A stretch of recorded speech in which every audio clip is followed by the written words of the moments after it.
So yes, my name is Randy. I'm from ZPLAY, and I'm here to talk to you about next generation playable ads. So just as an opening statement, playable ads have really established themselves as a format that really all game companies should be considering for promotion and also monetization. You can always do at least one of the two. And we're going to introduce today a new format, one that's not really so well known, but probably one that will be fairly well known soon. And this format seeks to provide an incremental solution to what's available today. So it's going to extend the capabilities, it's going to extend the reach. It's also going to make this playable ad format more accessible to companies that want to run playables. So that's the nature of the presentation. And just to frame it a little bit further, what's ZPLAY's connection to playables? Why is it that ZPLAY is here sharing a talk about playables? And it's really a natural good fit for us. ZPLAY is almost 8 years old. In May of 2010, it was just 3 people in a room starting to publish games. Fairly early in our lifespan, we had the good fortune to run into a game that became a top-grossing, free-to-play, thank the heavens kind of success story. And we're very grateful for that. But one of the things we realized back then that the ad revenue was terrible for that game. We were using other people's tech, and we were using other people's advertisers, and we just weren't getting a good deal. So we built out our own tech, and if you fast forward a few years, this is an oversimplification, but we've got the whole ad tech stack. And once we built the total conventional ad tech stack, the question became, well, what's next? So ZPLAY is a publisher, we're an ad tech company, we're in the game space. The natural next step for us was playables. And so, after 2 years of research and hard work, we also came up with our own playables platform. And ta-da, that's what we're going to share with you here at the show today. And that's the perspective from which we're sharing. So to frame this, when I say we're introducing a new format, it's a new format incremental to the two approaches that are most typical in the space today. So streaming has been around a long time. HTML5 has become the probably predominant format that everyone's familiar with, the H5 minigame. And we've got a solution that's incremental to those. Because, in the case of the H5 minigame, you're going to learn that there are some limitations, some valuable things that we tried to get past and bring extra value to the community with this new format. So I just want to take a quick poll by show of hands. How many people to date have actually used playables as a promotion strategy? All the way up. Come on. Okay. So I saw 4 or 5 hands. Of the people that have used playables, how many would say that it's their primary marketing strategy? So that's pretty much what I expected to see. So this has really been the question for us it's been the year of playables for 3 years now. Last year, Ad Colony said, this is the ad format that everyone wants to run, like more than twice as much as video. And yet we're not seeing those dollars drop into the campaign budgets in the way that maybe everyone expected. So I wasn't surprised by that response. And, sorry, I'm way behind here. So streaming in H5. And so what's been slowing down the uptake of this great producing format? It produces up to 2 to 3 times the conversions. What's been holding it back? It's not China. China's not been holding back. So, but China does illustrate an important limitation of the H5 ad format. H5 ads tend to require M-rate inventory, and that's really a tier 1 ad market phenomena. So you can find lots of M-rate inventory, get your rich media support and run playable ads fine throughout that market. But that doesn't represent the whole world. I mean, ZPLAY itself has made most of its money outside of Tier 1 ad markets. So when we're looking for a solution for playable ads, we're looking for a solution that works throughout the world. And that means, you know, Central Asia, that means Southeast Asia, that includes Africa, that includes Latin America, you know, all these markets that are more or less ignored by, you know, the M-rate standard.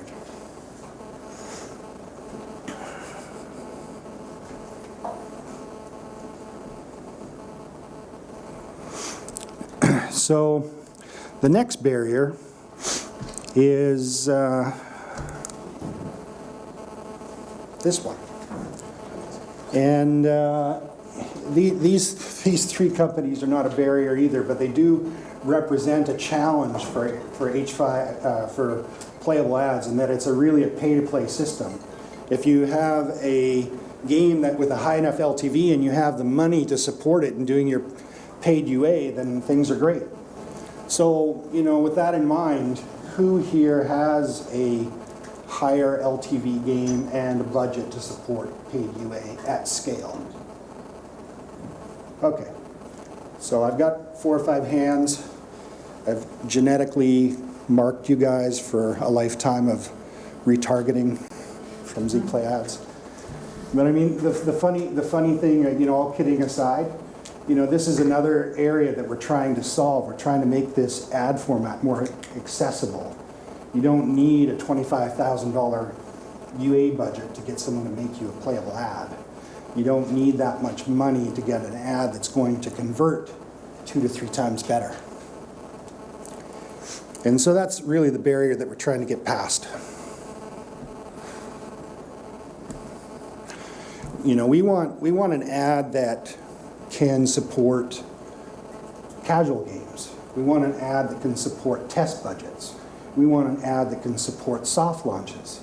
You know, why should you have to spend a fortune to get some data on your game? Or if what you're going to spend, why shouldn't you get double or triple the data for the money that you spend, or have to spend that much less to get it? So these are problems that we're trying to solve for ourselves, but we're making these solutions available to everybody.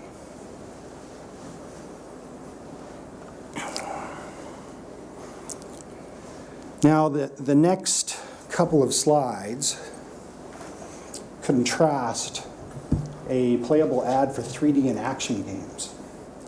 And this is a third area where this new ad type really provides an additional solution.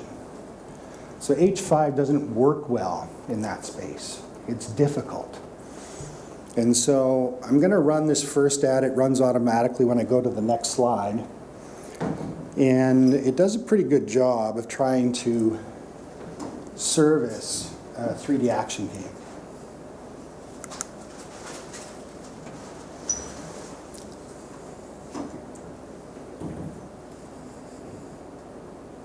Sorry, there's no sound in either ad.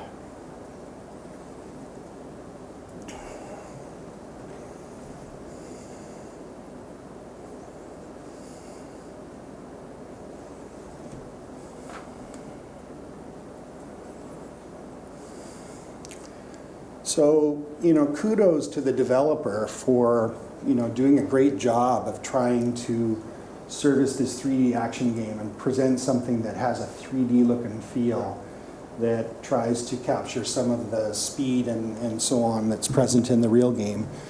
But, you know, it does, and that ad will probably perform well, but it doesn't do the best job, and it's just a matter of H5 maybe not being a cost-effective solution for servicing these kinds of games. You'd have to spend a fortune trying to do it.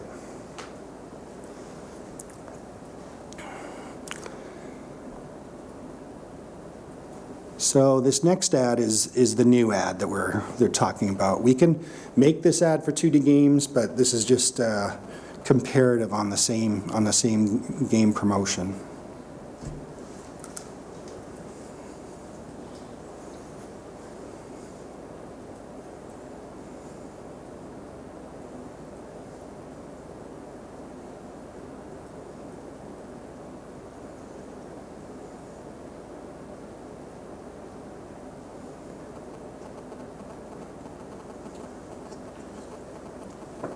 So you can see in this case that we've got an ad that doesn't water down the experience. It uses the original UI of the game. It gives you all the flavor and visual impact that the game has available. And you know, the interesting fact, of course, is that we can make this ad for substantially less money than the prior ad. And we can make it faster. We can make it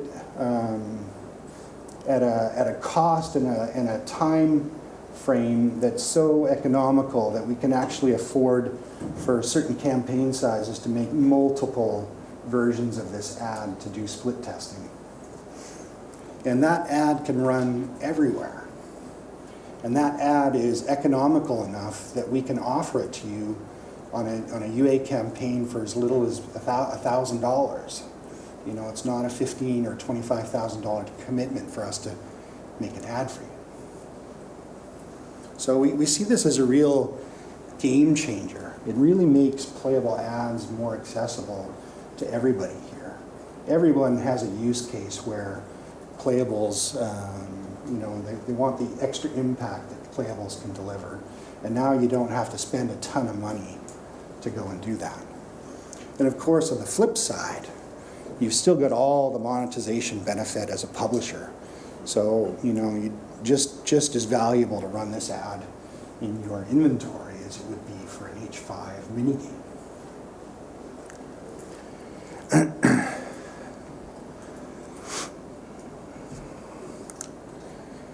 So just in closing, this tech was actually developed here in Europe.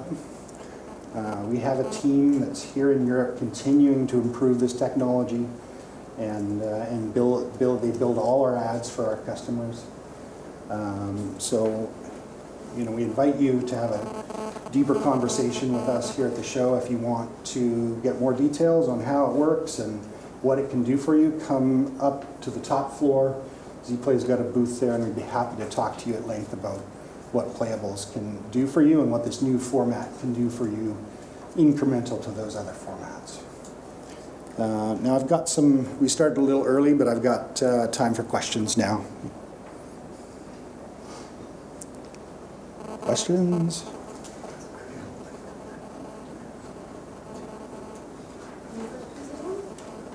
Too early for questions? No, I can't. Yes. So if you compare these playable ads to, for example, let's say traditional rewarded video ads, what kind of CPMs would you, or do you have like any estimation about what you expect, like if we go to monetization? It's a really good question. And so what we find, we've tested this extensively on our own inventory, and because this ad has a similar boost to conversion rates and so on, it's really a very capable paying ad. So I would expect if you were running, say, a rewarded video ad versus a rewarded playable in the same space, you might see double. Yeah, you might see double. Right, thanks. Thank you. More.